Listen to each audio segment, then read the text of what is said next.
کہ ایک آدمی نے کہیں چھپ کے شادی کر لی، پرانے زمانے کا واقعہ ہے، اور پہلی بیوی کو نہیں بتایا. جب شادی کی ہے تو موت سے چند دن پہلے بتا دیا ہوگا، یا پتہ چل گیا ہوگا، یا پتہ چلنے کی وجہ سے ہی مرے ہوں گے، واللہ عالم.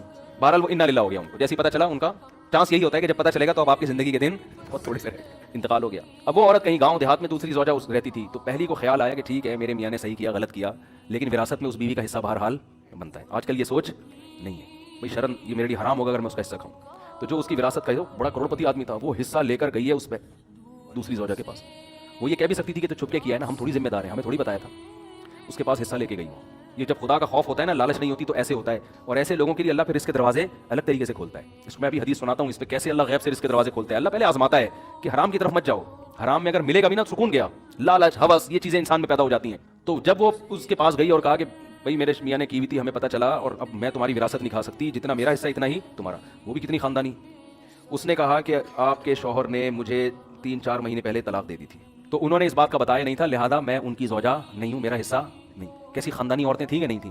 وہ الگ بات ہے ٹینشن سے میاں مر گیا، وہ الگ، وہ تو عورت نہیں پسند کرتی نا، یا ہو سکتا ہے کسی اور وجہ سے مرا ہو.